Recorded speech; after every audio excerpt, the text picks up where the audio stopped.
कड़वी बातों के सिलसिले में फिर से एक बार मैं आपके सम्मुख उपस्थित हो गई हूँ। अब परीक्षाओं का मौसम चल रहा है। हम सबके घरों में बच्चे परीक्षाओं के लिए खूब तैयारी कर रहे हैं। ये तो बहुत अच्छी बात है। हम माता पिता भी हमारे बच्चों के लिए सब कुछ उनके सामने रखने की कोशिश कर रहे हैं ताकि हमारे बच्चे अच्छे अंक प्राप्त कर सके। तनिक हम यहाँ रुककर सोचते हैं कि हमारे बच्चों जैसे ही कुछ अंधे बच्चे भी होते हैं, वे भी ब्रेली लिपि के साथ अपने पाठ्यक्रम को पढ़कर अच्छी तरह से परीक्षा लिखने के लिए तैयार हो जाते हैं। क्या वे परीक्षाएं ब्रेली लिपि में लिखते हैं? कैसे लिखते हैं? आज तक तो मुझे उस बात के बारे में बहुत कुछ शंकाएं भी मेरे मन में थे, मगर मेरे लिए एक दोस्त या मेरी सहेली ऐसी है जो चुपके से समाज सेवा ऐसी कर रही है, जो अंधे बच्चों के लिए स्क्राइब बनकर वो परीक्षाएं लिख रही है। पहली बात, एक स्क्राइब क्या होता है?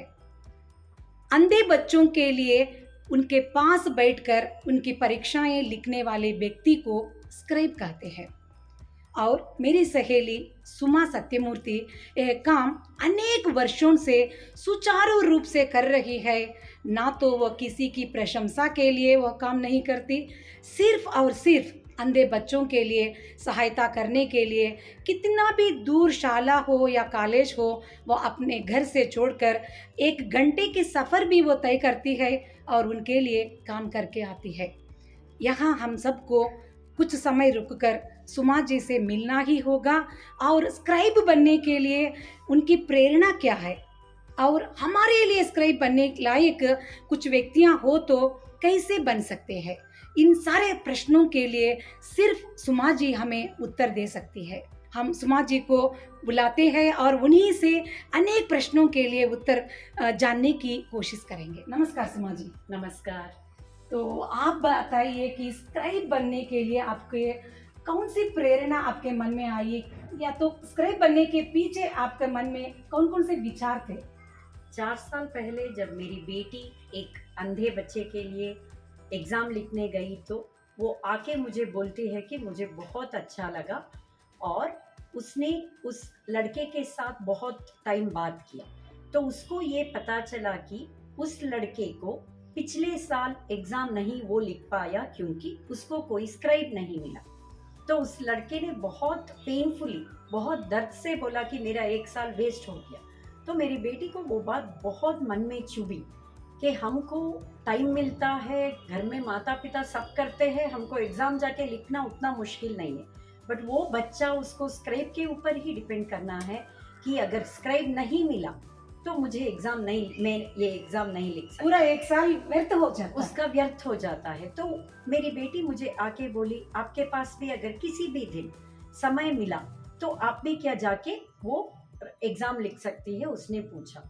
तो मैंने कुछ भी सोचा नहीं और मैंने हाँ बोल दिया। और एक संस्था है, वो NGO है, आर्म्स वाइड ओपन करके, वहाँ मैंने अपना मेंबरशिप ले लिया। जस्ट हमारा नंबर भेज के उसको रिक्वेस्ट करना है, वो हमें। और संस्था का नाम क्या है सुमा जी? Arms wide open. हम वो संस्था से संबंधित और फोन नंबर भी मैं डिस्क्रिप्शन बॉक्स में दे देती हूँ। अगर किसी को स्क्राइब बनने की इच्छा है तो आप उस नंबर पर कांटेक्ट करके अपना जो भी एड्रेस है दे दीजिए। वे लोग आपको बताते हैं कब आपको स्क्राइब बनकर परीक्षा लिखनी है ना? हाँ। और बताइए कि आपको एग्जाम लिखते समय उनके साथ बैठकर किस प्रकार आप अनुभव करती है?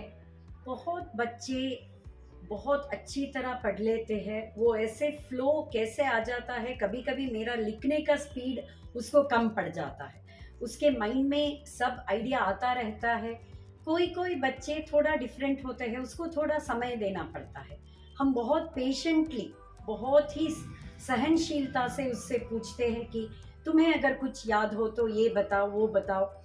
और क्वेश्चन पेपर में भी जो मैप सब रहते हैं वो बच्चों को लिखना नहीं होता क्योंकि वो अंधे बच्चे हैं। उसके पेपर में एक डिफरेंट कलर का इंक डाला होता है, जहाँ वैल्यूएशन जो करते हैं उसको भी पता चलता है कि वो अंधे बच्चे हैं। इसीलिए वो मैप का कुछ नहीं करते, खाली थियोरेटिकल जो क्वेश्चंस रहता है वो लिखते हैं।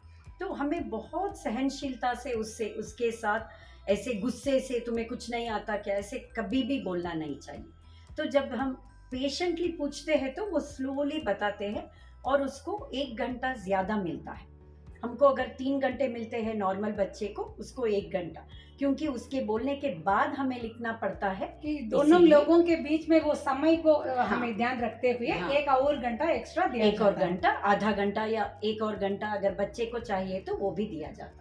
अच्छी बात है, आप इतनी अच्छी तरह से और सहनशीलता से उनके साथ बैठकर लिखती है, तो उनको उनके दिल में भी आपके प्रति इतना सम्मान है। और ये बात अच्छी तरह से आपको बताना है, इस समय में लगातार अनेक वर्षों से सुमा जी करती आ रही है, तो कितने साल से आप ये काम कर रही हैं? मैं 4 साल से ये काम कर रही हूँ। हर साल समर के टाइम में बहुत एग्जाम्स लिखना होता है, तो हमें वो मैसेज, व्हाट्सएप मैसेज आ जाता है। कभी भी हम फ्री है तो हम उसको रिवर्ट कर लेते हैं, बोल देते हैं कि इस दिन मैं फ्री हूँ जाके। तो मैं 4 साल से एग्जाम्स लिख रही हूँ। और ये बात मुझे गर्व की बात है कि सुमा मेरी सहोद्योगी भी रही, और पहली बार स्क्राइब के बारे में उन्हीं के मुंह से मुझे सुनने का अवसर मिला। और मुझे ये बात अच्छी तरह से पता है, कभी कभी वो छुट्टी डालकर भी सही स्क्राइब के लिए परीक्षा लिखने के लिए जाती थी। हम तो छुट्टियों को अपने लिए छुट्टी डालकर हमारे वेकेशन के लिए या तो मनोरंजन के लिए हम डालते रहते हैं। ये मैं अध्यापकों से और या तो प्राध्यापकों से या घर में कोई भी गृहिणी भी क्यों न हो, अगर आप पढ़े लिखे हैं तो कृपया स्क्राइब का जो काम है बहुत ही आपको संतुष्टि देने वाली काम रहती है। तो आप अभी हो सके तो इस संस्था से जुड़ जाइए, और कुछ बच्चों के लिए स्क्राइब बनकर अगर आप परीक्षा लिखते हैं तो वह कार्य आपको मात्र संतुष्टि नहीं देगा, वह पुण्य आपके बच्चों के साथ भी आपके साथ ज़रूर आएगा। एक एक्सपीरियंस शेयर करना चाहती हूँ। सब बच्चे नहीं करते, कोई कोई बच्चा एग्ज़ाम हो जाने के बाद, रिजल्ट आने के बाद हमें फ़ोन करके बोलते हैं इतनी खुशी से कि मुझे 70% मिला, मुझे 80% मिला, और वो सोचते हैं वो हमारे वजह से मिला। ऐसा कुछ नहीं है, वो बच्चा जो बोला मैंने वो लिखा बस, बट उसको लगता है कि आप आके लिखे इसीलिए मुझे मिला, तो वो बहुत संतुष्टि देती है, बहुत संतोष होता है उससे।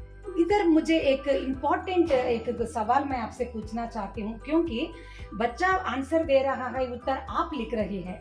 अगर आपको उस विषय से संबंधित कुछ ज्ञान हो या विवरण पता है तो आप अपनी तरह से खुद लिखती हैं या सिर्फ बच्चे जो बताया वही लिखती है? जो बच्चा बोलता है वो ही लिखना होता है, हमें उसको कोई टीच करना नहीं होता। अगर आपको लगता है कि मुझे ये पता है, आप इनडायरेक्टली बच्चे से बात कर सकती है कि एक बार सोच के बताओ यही पढ़ा था क्या, ऐसे थोड़ा। बट हमको जो आंसर आता है हमको लिखना नहीं है, जो बच्चा बोलेगा वो ही लिखना है। बहुत अच्छी बात है ना, क्योंकि हमारे जो प्रभाव बच्चों के परीक्षा से संबंधित कुछ भी जुड़ना नहीं चाहिए।